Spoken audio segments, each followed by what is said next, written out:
I've got a place I need to go. Get out of the car right now. Can't you walk to the shelter? My husband said this in the car on the way to the evacuation shelter right after the hurricane hit. It goes without saying that it's impossible to walk in the midst of such a storm. What are you talking about? Hurry up and start the car and take me to the shelter. While making such an appeal, I was silently dragged out of the car by my husband. My futile resistance left me stranded outside the car in the pouring rain. My husband, after giving me a quick glance, got into the car and accelerated away. The wind blew so hard I couldn't stand and the heavy downpour pounded my body. That's when my anger reached its peak. I don't need a husband who would leave his wife behind on a hurricane day. I'll make sure that man regrets it. With clenched fists, I slowly walked through the storm towards the shelter. My name is Evelyn Anderson. I'm a working wife in my 3rd year of marriage. I met my husband Larry at the after-party of a friend's wedding. I was invited as a friend of the priest, and Larry was invited as a friend of the groom. I worked as a tax accountant and was busy at the office. I thought I didn't need a boyfriend for a while, but with Larry's persistent pursuit, we started dating. Amidst the busy days, our relationship progressed smoothly, and he proposed in the 2nd year. Evelyn, I'm sure I will make you happy, so please, marry me. I was swayed by Larry's passionate words and accepted the proposal. He was looking at his father-in-law's travel company as the heir apparent. In his 30s, he was already in the position of a department head and had a sufficient income. My parents-in-law were very kind people and said this to me when we first met. I'm so happy that Larry's fiancé is such a wonderful person. Please take good care of him from now on. I'm thinking of entrusting our family's company to Larry in the future. Evelyn, please support our son. A serious and gentle father-in-law with a calm mother-in-law. I had a good impression of them. Later, Larry and I registered our marriage. After our wedding, we started living together in an apartment near his company. With the move, I resigned from the tax accounting firm where I had been working. Afterward, I had decided to work as a freelance tax accountant. When we began living together, Larry's father said to him, Larry, since you both are a working couple, make sure to cooperate with household chores. And my mother-in-law followed suit. That's right. Depending entirely on Evelyn isn't good. You should rely on each other. He said, I understand, and I was smiling next to him. With wonderful in-laws like Larry's, I believed that a happy married life awaited us. Up until that moment, I had unquestioningly believed it. However, after living with Larry, I realized something. He had absolutely no domestic skills.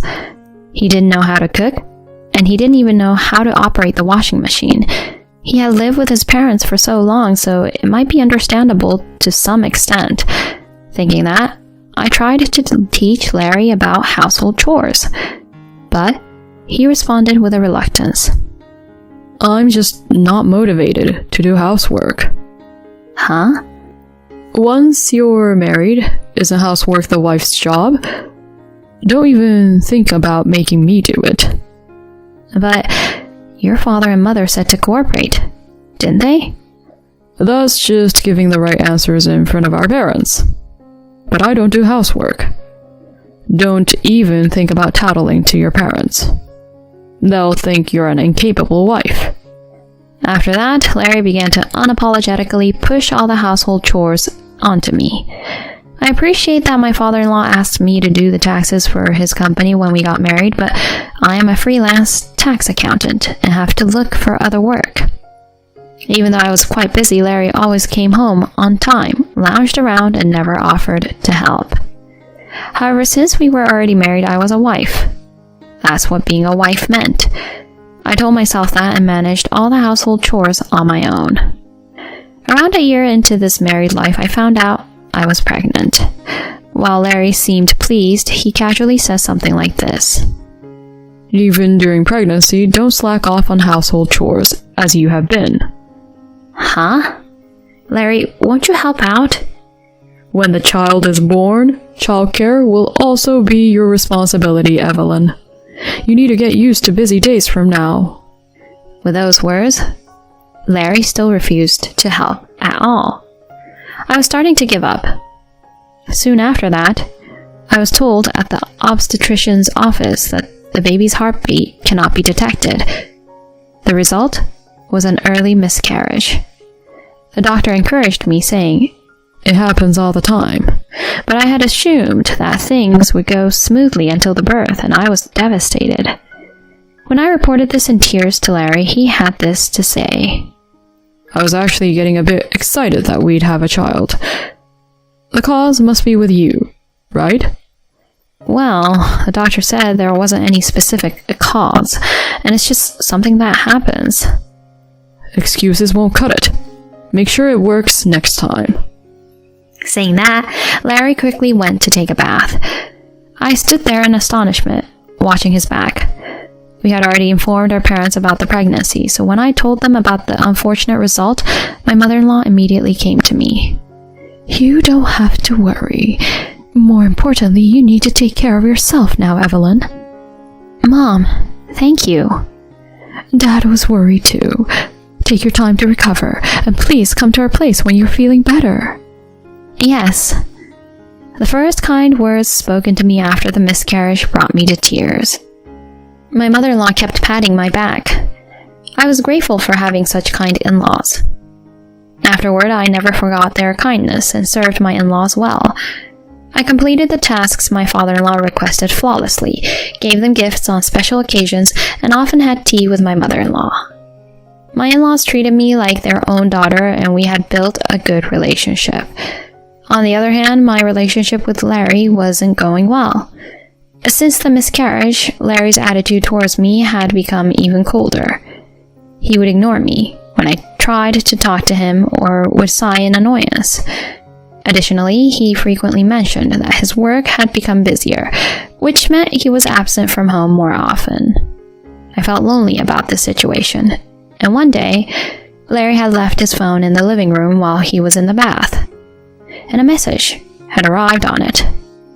"Thank you for meeting with me today, and I'll see you tomorrow." The sender's name was Jasmine Tanny, a name I didn't recognize. I tried to check the contents of the phone while trying to control my pounding heart, but it was locked, and I couldn't open it. Afterward, I asked a secretary at Larry's company with whom we were friendly, and found out that Jasmine Tanny was a new employee in Larry's department. When I saw her photo, Jasmine was a young and petite woman. He was cheating on me behind my back? And with a colleague? However, I couldn't confront him without solid evidence. I decided to use my savings and hired a private investigator to look into Larry's actions. At that time, the weather forecast warned of an approaching hurricane. Moreover, it was reported to be a powerful and large hurricane, likely to make landfall. I had been stocking up on disaster preparedness supplies for a few days, and finally the typhoon made landfall. Larry also had a day off from work, so we were at home from the morning. The wind kept getting stronger, and the rain became intense. We were feeling anxious, but then the mobile phone emitted a warning sound. I checked it, and it was an emergency message. The content urged us to evacuate immediately due to the risk of flooding near our house. "Larry, there might be a flood here too. We need to evacuate quickly." Upon telling my husband this in a rush, he responded seriously, "You're right," and began preparations. The two of us carried our belongings and got into the car, heading to a shelter about 30 minutes away. About 10 minutes after driving, a text message reached Larry's phone. Upon checking it, he quickly changed his expression. "I have to go to a place I can't miss." "Huh?" "Get out right now. You can walk to the shelter, can't you?" Outside, there was, of course, a violent storm. Walking in such conditions was almost impossible. "What are you saying? Get the car out and take me to the shelter." I complained, but Larry silently started to pull me out of the car. Resistance was in vain, and he threw me out into the pouring rain. After glancing at me, my husband got back into the car and drove away hastily. The wind was so strong that I couldn't stand, and the heavy rain battered my body. I had a rough idea of his destination. He must have gone to his affair partner. At that moment, my anger reached its peak. A husband who abandons his wife on a hurricane day to visit his affair partner is no longer needed. I will definitely show that man a thing or two. I clenched my fist tightly and began walking slowly toward the shelter, filled with determination. 40 minutes later, I finally arrived at the shelter. The people at the shelter, seeing me in tatters, said things like, "Did you walk here? Where's your family?" and handed me towels and blankets. I accepted them and expressed my gratitude. Then, my mobile phone received a message. After checking the content, I quickly made a call to a certain place. While taking a breather at the shelter, my mobile phone rang. The caller was Larry. I answered the call in silence. "Hey, Evelyn, help me." I could hear Larry's panicked voice on the other end of the phone. "The road is flooded and my car is stuck. I'm stranded. Come and help me. I'm on 3rd Avenue.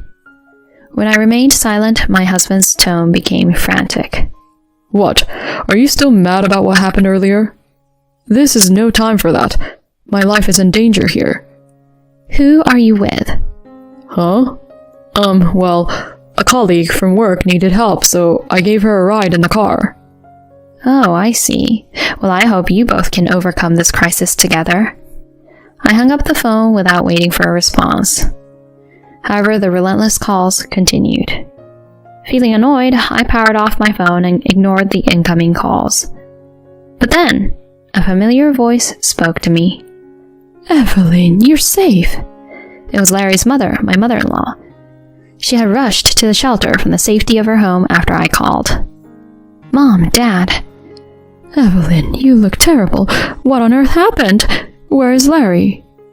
"There's something important I need to tell you both." I told my in-laws everything. The way Larry was treating me at home, how he forcibly dropped me off on our way to the shelter, and about Larry's affair. An hour later, a battered Larry and Jasmine showed up at the shelter. When Larry saw me, he immediately started blaming me. "Hey, I called you multiple times and you hung up on me. Thanks to that, it was really tough." "Oh, really? How so?" "I had no choice but to abandon the car before it got engulfed by the water. In the end, I had to walk for 30 minutes to get here. If you had come to help me, I might not have gone through this ordeal." Next to the agitated Larry, Jasmine was drying her hair with a towel, her face stern.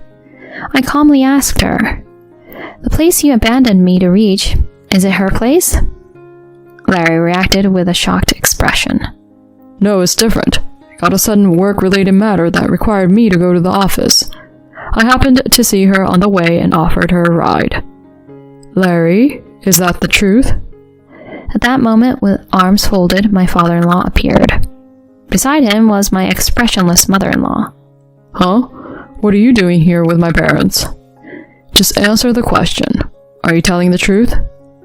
My father-in-law asked in a low voice, and Larry's eyes started to wander. "Of course, it's the truth. What are you getting at?" "Then what is this?" I thrust my phone screen in front of Larry.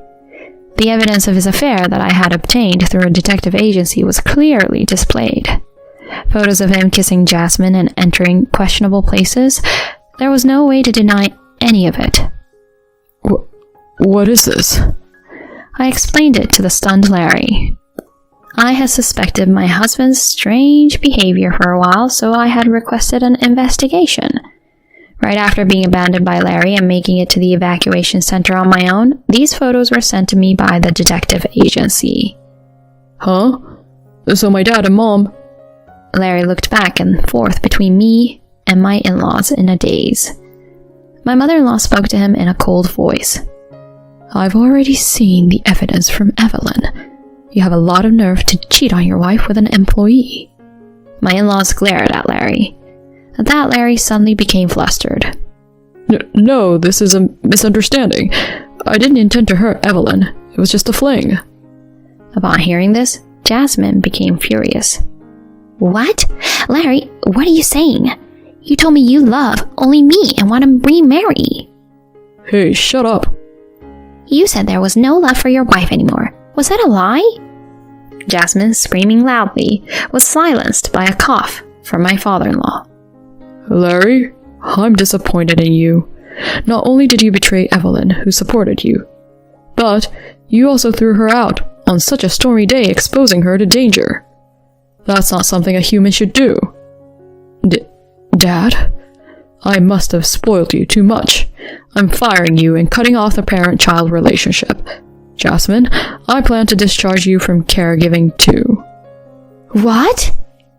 Larry and Jasmine suddenly started panicking. Larry clung to his mother, only to be coldly pushed away. Now my husband approached me. Evelyn, please, forgive me. You're the only one for me. Ask my dad and mom to reconsider, please. I shoved Larry with all my might, and as he fell, I seized the opportunity to lay down a few cutting words. Enough! I'll never forgive you. A man who abandons his wife on a stormy day? I'll pass. We can get a divorce, and you can pay us both alimony. The rest is up to you and your newfound love. Do whatever you want. Well, we're still a married couple, aren't we? As Larry bows his head, Jasmine jumped in. Hey, what about the future position of the company president's wife? It's troublesome to lose both the position and the car. This wasn't the deal. Ugh, shut up. It's mostly because of you. Huh? Are you saying it's my fault? Before long, they started an ugly argument. It turns out their relationship was fragile enough to crumble like this. I observed them with a detached gaze. Eventually, my in-laws sighed and took me away, leaving them behind. Later, Larry and I divorced. Larry quickly paid the $30,000 in alimony, and my in-laws also transferred a substantial sum as compensation for the trouble. True to their declaration, my in-laws cut off all ties with Larry. On top of that, my father-in-law fired both Larry and Jasmine. Jasmine became unemployed, and I demanded alimony as I had declared. Jasmine's parents ended up repaying it, as Jasmine had no savings. When her parents learned of their daughter's behavior, they were furious and took Jasmine back to the countryside. Thus, Larry and Jasmine had a complete breakup. Larry, paying alimony, having no savings, and being unemployed, reportedly ended up in a rundown apartment, desperately searching for employment. Regardless, it's no longer my concern. On the other hand, armed with the compensation, I moved and started living on my own. I continued my work as a tax accountant, with my father-in-law still providing me with job opportunities. Occasionally, I have tea with my mother-in-law. From now on, I want to focus on my own career, work hard, and find truly trustworthy people.